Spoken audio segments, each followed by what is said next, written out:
America's Man's Man. This is Peter Vidala for AssociatedWisdom.com and AmericasMansMan.com. And we're walking with Tom and Sandy in 40 Days for Life.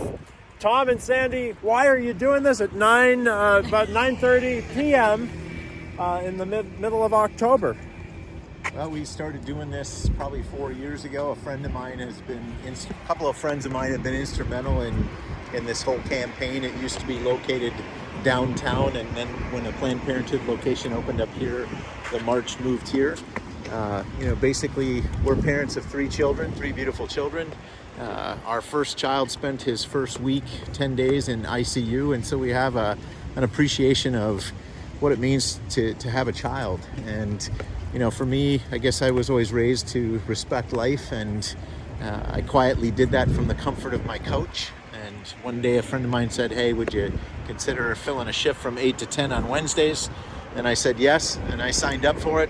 And the night that I was getting ready, my wife started getting ready for it, and I asked her what she was doing. She said, "Well, I'm not going to let you go out there and do that by yourself." And so we've been walking ever since, and it's been a tremendous blessing. There's been a lot of amazing experiences out here on the sidewalk, from a young woman who came in the dead of winter, because there's a campaign in the fall and there's a campaign that begins on Ash Wednesday for 40 days. There's someone on this sidewalk praying quietly, or sometimes there's a number of folks just quietly and praying for the sanctity of life, and praying for a lot of different things on the sidewalk. Tonight we're praying for COVID patients and family, friends, and people that are suffering. And then in the winter campaign, it starts on Ash Wednesday, so sometimes there's a lot of snow. And this past winter, we had a young lady that joined us out on the sidewalk. Twice a year, right? Twice a year for 40 days. We had a young lady join us on the sidewalk about 9:30 on a very, very cold night, who came down and said that she had made a mistake 12 years ago, but dumped the gentleman and almost made a second mistake. On the sidewalk?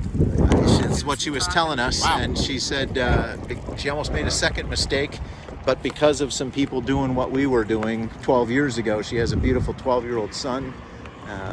And she just wanted to thank us, and she brought us hot cocoa, which we had given up for Lent, so we figured it was a bigger sin not to drink the cocoa than to break our Lenten promise. I'm sure that's good. And now does the Knights of Columbus sponsor? I see the Knights of Columbus logo. Do they sponsor the 40 Days for Life? They're one of the organizations that's behind it. But there are a bunch of them, and I'm assuming they're predominantly Catholic organizations. Yeah, 40 Days for Life, I don't believe, is a Catholic organization. It's ecumenical. It's ecumenical. But the Knights of Columbus are Catholic. So wonderful. And so it gets cold out here, but you come out anyway. What a wonderfully supportive help meet you have here. And now, does 40 Days for Life do the sidewalk counseling down in Milwaukee, where they're sending people here at this Baby Mill Cells clinic over here?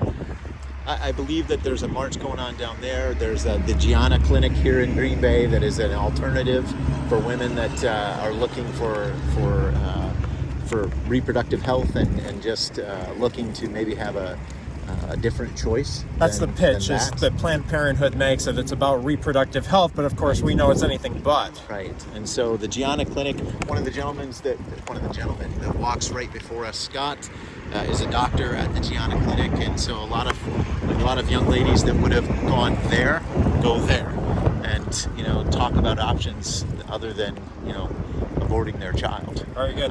And taking a life. So.